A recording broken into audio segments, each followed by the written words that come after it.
Hello दोस्तों, आप सभी का स्वागत है आज के फिर से एक नए क्लास में। और आज का हमने टॉपिक रखा है कि जो सेकेंड वर्ल्ड वार में जो ब्लास्ट हुआ था उस समय एटम बम के पटकने से ही उस सेकेंड वर्ल्ड वार का लास्ट हुआ था। तो आखिर क्या कारण था कि सेकेंड वर्ल्ड वार में एटम बम जैसी हथियारों को इस्तेमाल करना पड़ा, तो उसके बारे में हम थोड़ा डिटेल हम बताने का चर्चा करेंगे इस वीडियो में। सबसे पहले हम देखें तो ये पूरे विश्व का मैप है, यानी पूरा पृथ्वी ये हम कहें तो इतना में ख़त्म हो जाता है।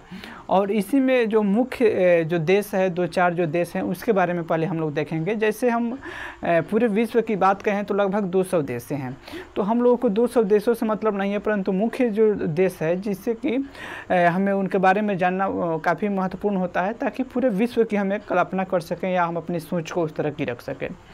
तो ये पूरे विश्व का यह मैप है, जो कि पहला हम देखें तो यहाँ पे अमेरिका है, जो कि वर्तमान यही लीडिंग कर रहे हैं और वर्तमान में हम कह सकते हैं यही हीरो है पूरे विश्व में। और यहाँ पे पूंजीवादी यहाँ पे सरकारें हैं। उसके बाद में हम देखें तो यहाँ पे है एक इंग्लैंड देश है, जो कि आप जानते हैं हमारे भारत में लगभग 200 देशों तक इसका अधिकार रहा है, ब्रिटेन का हमारे भारत पे। तो यहाँ पे हो गया इंग्लैंड, जो कि यूरोप महादेश में पड़ता है। उसके बाद में यहाँ पर देखें तो यह है फ्रांस, इसके पड़ोसी है जर्मनी, जो कि यहाँ पे काफ़ी यहाँ पर भी तनाव की स्थिति बना रहता है, जैसे कि हमारे भारत और पाकिस्तान के बीच बना रहता है, उसी तरह यहाँ पर भी है। दो पड़ोसी हैं, एक फ्रांस और जर्मनी। उसके बाद में ये जो आप देख रहे हैं, जो कि क्षेत्रफल में सबसे बड़ा देश है, जो कि हम कह सकते हैं यह एक रूस है। उसके बाद में आप यहाँ नीचे देखिएगा तो ये चीन है, यहाँ पे है तो अपना भारत है, यहाँ पे है तो जापान। जापान भले देखने में छोटा है, छोटे छोटे द्वीप में है, परंतु इसके बारे में जब आप इतिहास जानिएगा तो आपको भी काफ़ी गर्व होगा इसके बारे में जान के। काफ़ी कम क्षेत्रफल में जो देश है वहाँ पे इस तरह की टेक्नोलॉजी है कि आपको सोच कर आपकी सोच से आपके काफ़ी आगे है इनके पास, जो अभी वर्तमान में जो टेक्नोलॉजी है वो चीज़ें। तो ये है जापान। और ये है एक ऑस्ट्रेलिया, जो कि एकमात्र महादेश है, जो कि ये एक देश के नाम पर भी है। तो ये रहा ऑस्ट्रेलिया। तो मुख्य यहाँ पे 4-5 ऐसे देश है जो कि पूरे विश्व में काफ़ी महत्वपूर्ण है। ये उसी तरह है जैसे कि हम आप देखे होइएगा किसी भी गांव में मुख्य 5 से 7 आदमी होते हैं कि गांव में क्या होना चाहिए नहीं होना चाहिए, उस निर्णय को लेने वाले होते हैं। उसी तरह की बात यहाँ पर भी है कि यहाँ पर भी 5 से 7 देश है पूरे विश्व में जो कि मुख्य लीडिंग करते हैं। तो यहाँ पर इनकी बात चले कि जो कि सेकेंड वर्ल्ड वार में हम कहें तो एक काफ़ी भयानक रूप से जो एक आतंक का माहौल बना हुआ था, जो कि हिटलर ने शुरू किया था। उसके पीछे बहुत सारा कारण था, तो उसको बताना अभी इस वीडियो में काफ़ी महत्वपूर्ण नहीं है, क्योंकि उस पीछे हम जाएंगे तो उनके बहुत सारा कहानियाँ हैं, बहुत सारे उसके रीज़न है कि कैसे हुआ, कैसे इसे युद्ध की शुरुआत हुआ। तो उस चीज़ को हम अभी नहीं करके अभी हम आपको ये बताना चाहते हैं कि जो सेकेंड वर्ल्ड वार में जो हाइड्रोजन, जो कि हम न्यूक्लियर बम जिसको हम लोग परमाणु बम के नाम से जानते हैं, उस चीज़ का क्यों प्रयोग किया गया। तो वो मुख्य जो देश देख रहे हैं, जो कि यहाँ पे अमेरिका, फ्रांस, जर्मनी, रूस, एक और देश आप यहाँ पे देख लीजिए तो ये भी इटली है, जो कि इटली में एक व्यक्ति है मुसोलिनी, और एक हम कह सकते हैं कि जर्मनी के एक मेन व्यक्ति हैं हिटलर। ये 2 आदमी मिलकर पूरे यूरोप या पूरे विश्व में एक आतंक का माहौल बना दिया था। हिटलर के बारे में कहा जाता था कि 80 लाख लोगों को इसने मरवा दिया था। तो 80 लाख लोगों को ये मरवा दिया था, तो उसके पीछे की क्या कहानी थी उस चीज़ को हम लोग बाद में देखेंगे। अभी ना मुख्य जो इसके हम कह सकते हैं मुख्य जो इस चैप्टर का जो मलाई है या मक्खन है, उस चीज़ को हम लोग देखने का प्रयास करेंगे। तो हुआ ये कि जब सेकेंड वर्ल्ड वार चल रहा था तो उस समय इटली और जर्मनी साथ में था, और जर्मनी जो हिटलर जो था इसके पास काफ़ी अधिक ताकत थी, इसके पास सैन्य शक्ति काफ़ी अधिक था। और जब ये मार रहा था तो ये जीत भी जाता पूरे यूरोप में जीत भी जाता। और इधर से जो आप देख रहे हैं जापान, तो ये जब काफ़ी बेहतर ढंग से जब ये लड़ाई लड़ रहा था जर्मनी और हिटलर, माने जर्मनी का हेड हम कह सकते हैं हिटलर ही था, तो हिटलर ही लड़ाई कर रहा था, यही करवा रहा था। तो काफ़ी जब बेहतर ढंग से इस लड़ाई को लड़ रहा था सेकेंड वर्ल्ड वार में, तो यहाँ से जापान का जो हेड थे, तो यहाँ के जो हेड है उनका नाम मिलता है हिरोहितो, जो कि जापान के हेड है। ये बार बार हिटलर को कुछ पत्र भेजते थे, बधाई पत्र देते थे कि चावस ऐसा ही लगे रहिए, ऐसा ही उन लोगों को सही कीजिए, ये लोग बहुत गलत किए हैं आपके साथ, बार बार मतलब हिटलर को बधाई पत्र देते थे। उसी बीच क्या होता है कि हिटलर के पास काफ़ी अधिक ताकत था और ये चाहता तो फ्रांस और जर्मन को आसानी से जीत भी जाता। उधर रूस इस युद्ध से निकल जाता है। ब्रेस्ट-लिटोव्स्क की एक संधि किया कि भाई हम सेकेंड वर्ल्ड वार में आपके साथ नहीं रहेंगे, और वहाँ से उस साइड हो जाता है। अब बच जाता है दो देश, फ्रांस और हम कह सकते हैं इंग्लैंड। तो ये दोनों देश को आसानी से हिटलर जीत जाता है। उसी बीच क्या करता है अमेरिका, जो कि प्रथम विश्व युद्ध में अमेरिका भी शामिल था, तो अमेरिका भी जान रहा था कि अगर फ्रांस और इंग्लैंड को अगर जर्मनी जीत जाता है तो उसके पास स्वाभाविक बात है कि हम पे हमला करेगा। तो यह अपने अखबार से निकालते हैं कि जर्मनी अपना सेना फ्रांस और इंग्लैंड से हटाओ, नहीं तो हम हमला करेंगे। इस तरह का अपना बयान अमेरिका निकाल रहा था। उसी बीच हिटलर एकदम कुछ भी नहीं ये सुन रहा था, किसी का बात नहीं समझ रहा था। उसी बीच जब ये बात बोल रहा था तो अभी हिटलर कुछ करता, उस बीच में क्या करता है, जापान का जो हेड है वो यहाँ से अपने एक सैनिक को भेजते हैं, और अमेरिका का एक मेन हम कह सकते हैं सैन्य अड्डा जिसको बोला जाता है पर्ल हार्बर, जो कि अमेरिका का यह सैन्य अड्डा था, उस अड्डा को जापान ने तबाह कर दिया है। उसमें कहा जाता था कि अमेरिका के लगभग करोड़ों रुपया का उसमें नुकसान हुआ था, उस बम विस्फोट जो किया था पर्ल हार्बर, जो एक अमेरिका का मुख्य सैन्य अड्डा था।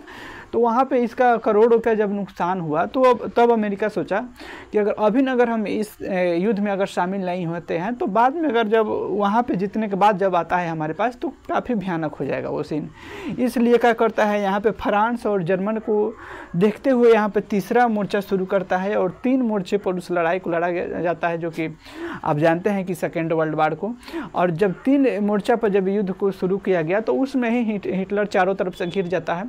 यहाँ पर क्या हुआ कि जब इंग्लैंड से सेना खींचे कुछ, तो अमेरिका की सेना यहाँ पे उसको खदेड़ रहा था। माने जहाँ तहाँ जब सेना की कमी होने लगी, इधर से जब यहाँ से सेना कहीं अमेरिका की तरफ भेजा तो उधर की सेना इसको खदेड़ने लगा।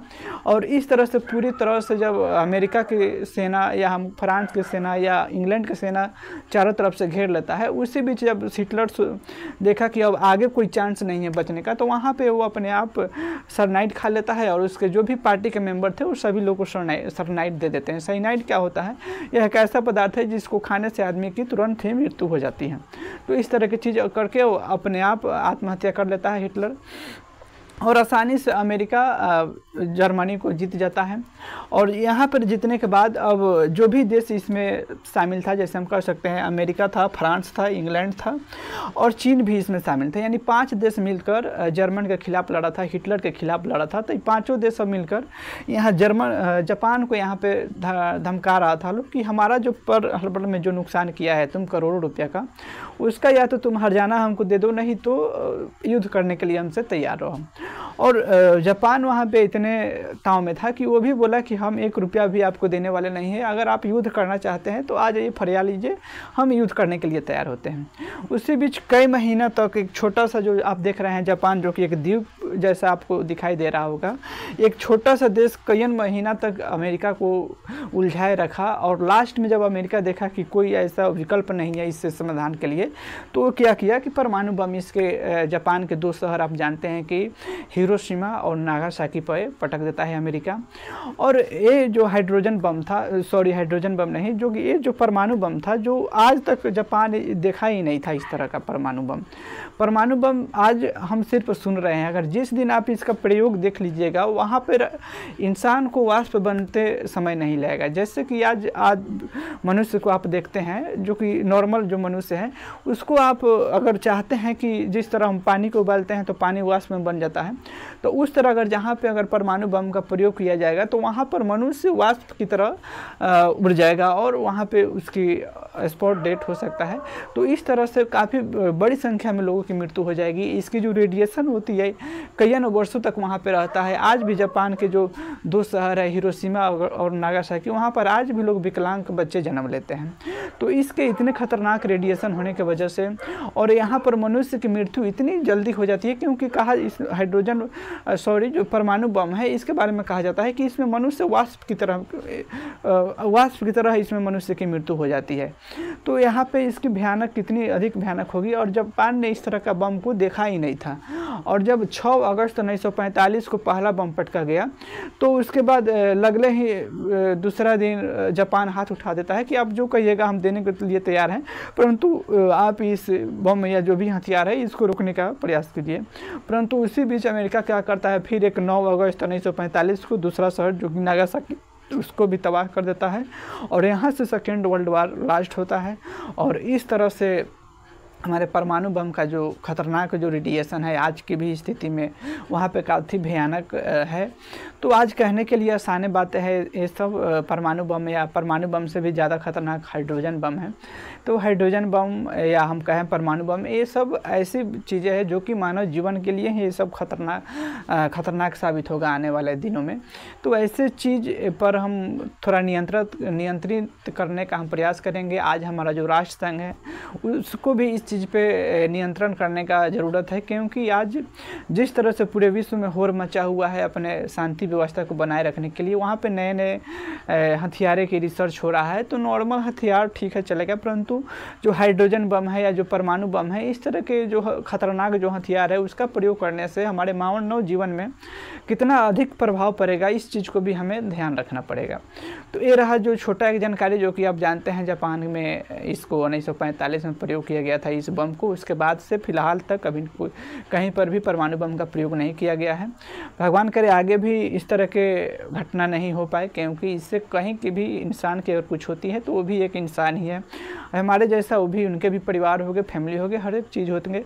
तो इस तरह की चीज़ नहीं हो पाए, हम इस चीज़ पे रोक करें, पूरे विश्व में शांति बनाए रखें और राष्ट्र संघ जो एक विश्व की मुख्य एक हम कह सकते हैं कि मुख्य आज के समय में एक मुख्य दर्शक बनी हुई है, तो ऐसे नहीं रहे।